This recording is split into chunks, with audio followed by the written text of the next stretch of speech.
Does online gaming's transitoriness make it precious or too hard to love if loss is inevitable? I feel like this question can be taken two ways.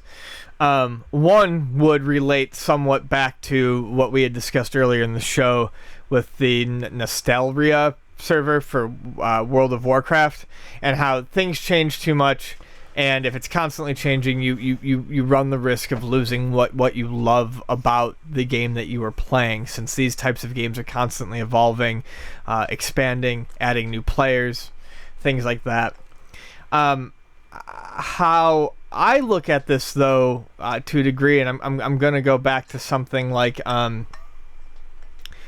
The Division is a good option, or something like that, or even the online aspects of a game like the Dark Souls series, where over time the online presence of these games, which is either very integral or sometimes not integral at all, it wears off over time as people's interest in the game wanes.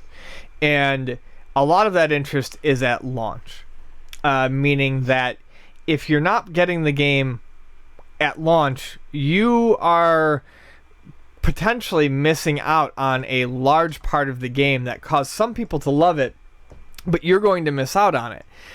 Also, there is kind of this feeling to get this game and get a game that has a large online component, and grind it so that you feel like you're getting the most out of it before you can't get anything out of it anymore.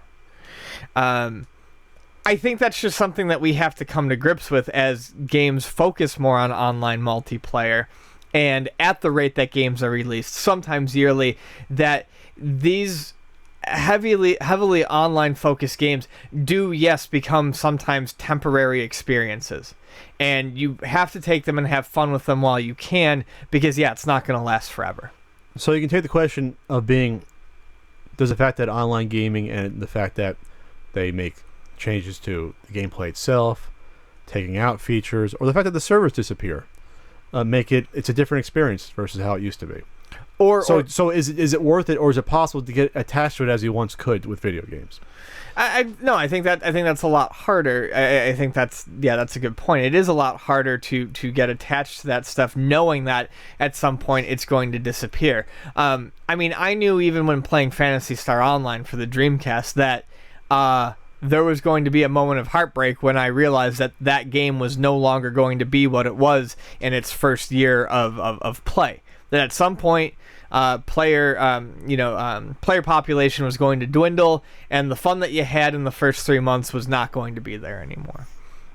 But as I said, it's just adapting to the time. It's unfortunately having to look at video games in a new way. But that's also why servers like that World of Warcraft server exist, is that there are people who want to trap that in a bottle and keep it forever.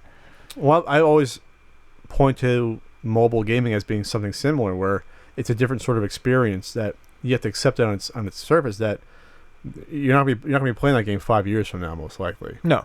The people playing it won't be around. It may not be up there, or you can't delete it, or you get a new phone, you won't be able to download it again. That's actually happened to me already. The other day I was trying to think of a mobile game that I really liked, right? It turned out it was called Swords and Poker. It was really fun. Swords and Poker. Yeah, it was a really fun RPG battle game where you laid out cards and had to create poker hands to attack. And I was like, man, I bought that, and I want to play that again. And I went to go download it, and you know what? That version of it that I paid for outright was completely unavailable, and it was replaced with a free-to-play version, and that was my only option. Yeah. So, I mean, this sort of stuff does happen all the time.